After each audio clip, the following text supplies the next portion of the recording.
Nakatanggap ng 2 parangal ang Barangay Karabatan Chica sa lungsod ng Kawayan. Sa panayam ng IFM News Team kay Committee on Clean and Green, Benjamin Recobo, sa 65 barangay sa lungsod ay isang Karabatan Chica sa 8 barangay na ginawaran ng Kalinisan Award, habang napabilang rin ito sa Barangay Road Clearing Reports kung saan 5 barangay lamang ang napili sa buong Kawayan. Aniya, ang parangal na ito ay dahil sa aktibong partisipasyon ng mga mamamayan at opisyal sa pagpapanatili ng kalinisan sa kanilang lugar. Tuwing Sabado ay nagsasagawa ang mga ito ng cleanup drive, lalo na ang malapit sa tulay kung saan katuwang nila rito ang mga miyembro ng 4Ps.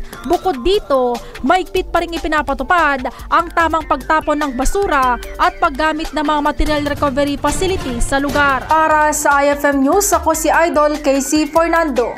Idol!